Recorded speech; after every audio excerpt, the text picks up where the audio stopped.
let's talk about menstrual cups. So now menstrual cups can be quite intimidating. So I want to go through a couple of details without leaving out any of those intimidating topics of, the potential blood kind of going everywhere. So we're talking menstrual products. We're not talking feminine hygiene. Remember that this term is not inclusive and it's a little bit misleading with regards to the hygiene word. Your vagina is self-cleaning. It doesn't need to be scrubbed or anything else, but I've made a whole video about that, so please watch the feminine hygiene video if you would like to know more. So a menstrual cup can look like many things. So I would advise you to go on to Put a Cup in It website, and there is an online quiz to help you choose which one might be best for you.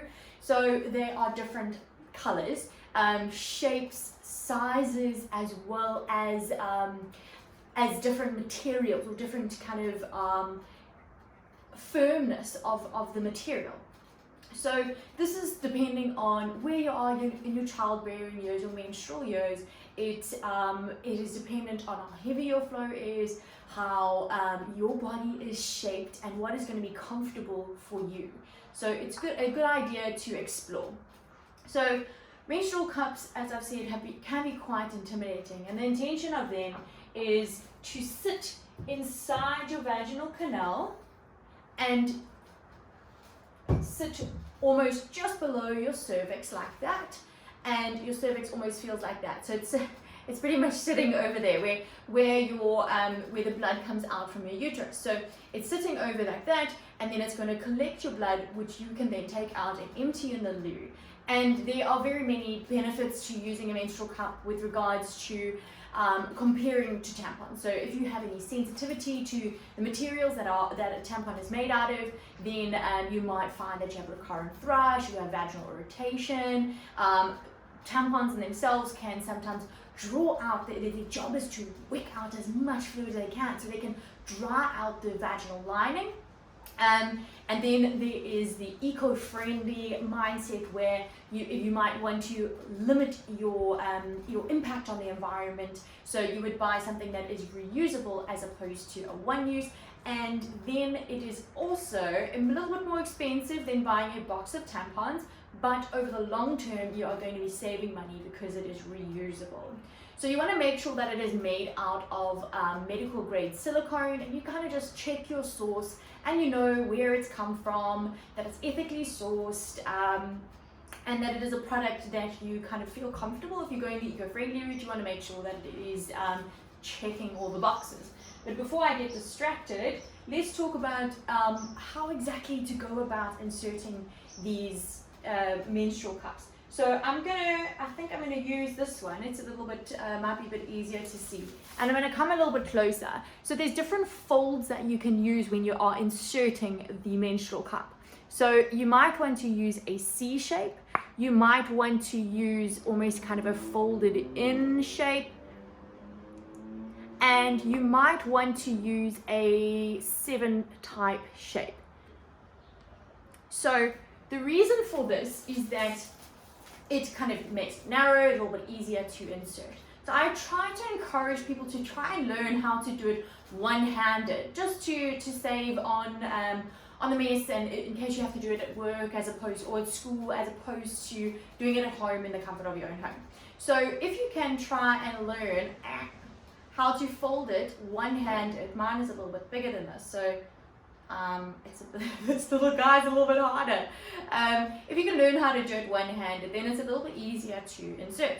So what you would do is, you might be at home, okay, you're sitting on the loo and your period has started. You want to make sure that this is clean. So you can rinse it in water once it has been cleaned. And there are various ways and products to use to clean it.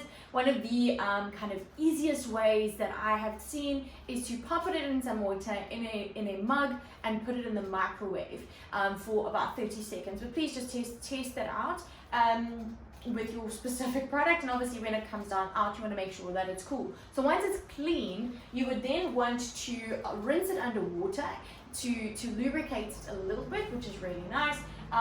or you can use a lubrication in order to lubricate the edges if you are a little bit more cautious as to putting this in. So make sure that you've got a nice lube. This is the liquid gold lube, and it's in a really cool little pump bottle, which is super convenient. So if you can tolerate penetration, please don't do this if you are nervous, don't do this if you are anxious. There's no judgment if you are using a tampon. Make sure that it is a better sourced tampon. That would be wonderful, and there are a few brands that provide eco-friendly or eco-conscious products, and yeah, but otherwise, no, if you can't tolerate penetration, if this is painful, don't do it. Your body, you don't want to expose your body to unnecessary pain, and you don't want to force yourself to do something. There's no judgment if you are using anything else, but that's besides the point. If you do want to use this, you want to make sure that you can comfortably insert it. So that is when we make it a little bit more narrow, we run it under some water, or we use some lube to kind of soften it up when we are inserting it. You're going to go on the Put a Cup in It website, and you're going to do a quiz to help you find which one works for you. But sometimes you have to do a bit of experimenting, and that is okay. This is for the long term, so you want to make sure that you are more comfortable with it. Once you have folded it, you want to take your thumb while maintaining this position. You're going to kind of run from your pubic bone, and you would try and get right to the vaginal entrance, and then you can use your thumb to insert it. You might need to do a little bit more fiddling as you are trying to figure it out. In order to do so, you might want to be sitting comfortably on the loo. You might want to just hover just above the loo, or you might want to stand and put one knee up as you are inserting it. So now this is where it gets tricky. You often see a video of people inserting a menstrual cup, and then they go about their merry day, they hop, skip and jump, and there's no leaking, but you might be experiencing something completely different. So, and it's leaking every single time. The reason being is that this guy is supposed to pop out easily, and then it's going to seal around the vaginal canal, and we're not going to get any fluid leaking. But the vagina is more like a sock as opposed to a tube. It's not this rigid tube that it can just pop out. So the vaginal walls actually sit together. So sometimes it doesn't pop out completely. So this is where you have to do the check. And it's not as simple as just putting your finger into your vagina now and running around the edge. That doesn't always do it. For me, that's never really done the thing. So what you would need to do is you put your finger into your vagina. So obviously you need to be comfortable with putting your finger into your vagina, right? You would then need to tap on the sides, and this helps to draw air in. There's little holes, those are normal. It's gonna help to draw a little bit of air in and help it to pop out. And then you will feel, oh, okay, there's no more curves left in the edges, so you can't feel these dents. And it kind of pops out like that once you've tapped the edges. So you kind of want to do that around the edge while it's inside your vagina. And then it pops out, and then you know it's in place. Your the little kind of tab at the bottom, not all of them have these tabs. So for example, this one doesn't really have a tab. Some of them are longer, and you can cut them off. You don't really want this sticking out of your vagina. So you want to make sure that your menstrual cup has inserted enough so that it is close to the cervix, so where it can catch the menstrual fluid. You don't want it to kind of hang out the vagina like that. That's going to be uncomfortable. So make sure it's comfortable and you pretty much can't feel it. We have sensory receptors in the vaginal canal. So the vaginal canal is sitting over this. At the bottom, we have more touch sensitive, and inside the vagina, we have more pressure sensitive. So once it's in, you shouldn't feel too much discomfort. You should almost kind of forget that it's there. So then comes, so now it's in comfortably, and you should be able to get up and walk around and exercise and swim and run and jump and go to the gym, or even sleep and lie down without any menstrual fluid leaking out. So they say that these can last for 12 hours. I typically change it more closer to like 6 to 8 hours just for my own comfort. But you might find that on heavier flow days, you would need to change it a little bit earlier, or you might need to use a little bit of a bigger cup in order to catch the menstrual fluid on those days. So when you are now taking it out, please don't freak out if you feel like it's stuck. It cannot get lost up there. Your vagina or your vaginal canal is almost like a dead end. So it's not gonna get, it's not like the anus. So it's because it's like a dead end, you might be able to feel it. You might feel that it's gone quite deep up. And I find that specifically after sleeping, so in the morning when you're first trying to take it out in order to empty, that is when you might find that it's a little bit more difficult to get out because it has moved further up into the vaginal canal. Don't stress. When we stress, we typically tension up the pelvic floor and we're freaking out and we're not breathing and oh gosh, I'm stuck. So that kind of makes it more difficult to get out. So please, I'm going to ask you to watch the Breathwork IGTV on my Instagram if you would like to. That is going to help you to relax your pelvic floor. So you don't want to be clenching anything. You need your pelvic floor to relax in order to be able to reach in and get it out. You would need to breathe. So you need to breathe, nice deep breaths into the abdominal wall, nice relaxed pelvic floor, no clenching, no holding your breath, and then you are going to try again to get it out. Continue breathing. If you are still struggling, you would go into a deep squat position, or you might sit in the bath with your knees supported and relaxed out to the side and breathe and relax and then try and take it out. You can also go to a medical practitioner if you are really struggling, but don't freak out. It cannot get lost in there. The more you stress, the more difficult it is going to be to get it out. But from my findings, it's more of a fear as opposed to something that actually happens. We're scared that it happens, but it doesn't really happen as often. If it has happened to you, I am sorry. So you have inserted it, you have waited, you've popped out the edges, you feel that it is in place, you might want to give it a little tug and you feel that it's kind of sealed along the vaginal walls. And now it's full and now you want to take it out. You've gone for a run, you've slept, etc. And now you want to take it out. So once I've said you're going to relax as you're trying to take it out. You don't want to just pull. This guy is suctioned into your vaginal canal. So what you're going to do, once again, you're going to break the seal. So you're going to put your finger into your vagina. You are going to pop, you're going to kind of put pressure onto the one side, and then you are going to draw it out. When you're drawing it out, obviously don't draw it and kind of do this as you go in. Just draw it straight down because it's now full of blood. So what you would do, you've drawn it out from the vaginal canal, you're nice and relaxed, you're going to empty it straight into the toilet. If you are at home, sometimes it's a good idea prior to this to take some toilet paper, pop it on the sink next to you, a nice clean sink, and at this point you can, if the sink's really close, it's really nice, but if you're at home and you can kind of just jump up quickly, rinse it under some water, pop it over there, finish your business, pee-poo, whatever it may be doing, wipe, etc. Then you would take this again and you would fold it in one hand. Let me see if I can do it with this little guy. Mine is bigger. Okay, there we go. And then you would use your thumb as you're pressing down into the vagina and pushing it up. So now it's in. You're going to take this finger, you're going to feel around the edge, make sure it's popped out, and then you are going to, you can give it a little tug. You don't always need to do so. Sometimes you just get used to it and you know that it's in place.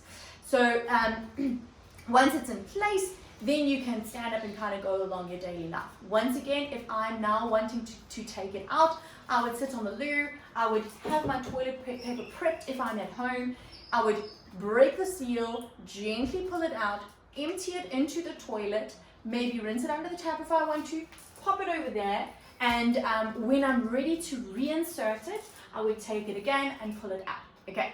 If you are not at home and you don't have this nice rinse and you're not really feeling like you trust the surfaces in a public bathroom, I don't blame you, then what you would do is it's in there, you've broken the seal, you're going to gently pull it out, you're going to empty it into the toilet.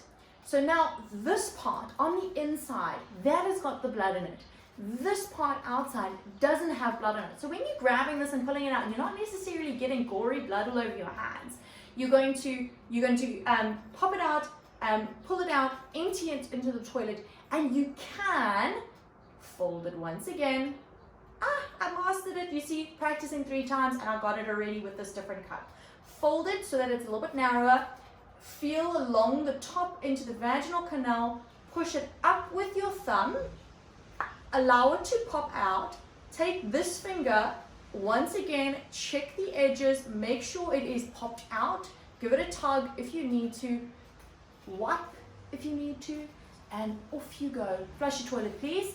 And that is pretty much how, I say simple, not always simple, it takes some practice, but that is how to put it in and take it out without leaving out those details. When you look at those videos when there's a kind of a hollow tube and it just sits there wonderfully, but that's not happening. Our vaginas aren't a hollow tube, it's more like a sock, and it's not, you might have to check that the walls of the menstrual cup have actually popped out and then break the seal as it's coming out. And that should just give you a little bit more insight as to how to use it safely, but also kind of confidently. Please don't freak out if it gets stuck. It's not stuck and it's not lost. Breathe, relax, get in a good comfortable position and slowly draw it back out of the vagina. So once again, I want to just touch on the fact that it's not frowned upon if you are using tampons. You might want to use tampons in the beginning of your menstrual cycle when your flow is quite light, and you might want to use tampons again at the end of your cycle when your flow is quite light. There's no judgment here. You know what, this is a stressful enough world. We don't have to judge one another for using tampons in those times. So if you need to, try and make a conscious decision when you're doing so, or you might want to use a panty liner. And then in the middle day, so around day 3 is typically heavier, so from day 2 you might want to start using the menstrual cup. But practice with it when you are at home, try these different techniques. It really does make it a little bit easier when you are kind of prepared with the toilet paper, if you've got some lube if you need it, especially for the first couple of times if you're wanting to practice, and if you know how to pop it out when it's inside your vagina. So I think that covers everything, and good luck. Ask me questions, let me know how you go. But these menstrual cups have been shown to, well, not been shown, it's more anecdotal evidence, is that women have had, well, let's not say women, let's say people with a uterus have been found to have shorter periods, so for less days, because it's more efficient at collecting the blood, less pain because it's more efficient at collecting the blood once again. So the uterus has to cramp less in order to get the blood out, so it's more efficient. And then also a reduction in the instance of UTIs and thrush, because this is medical grade silicone and it's not going to irritate the vaginal line. Just remember, we all have different sensitivities, we all have different body shapes, we all have different levels of tension, we all have different life experiences. So this is not for everyone. A tampon might be the best thing for you, and that's fine, there's no judgment here. But I could talk for days. So I think that pretty much covers it, and I'm so excited for you to use this. Ask me questions, comments and all the rest of the things, and let me know if you have any specific concerns.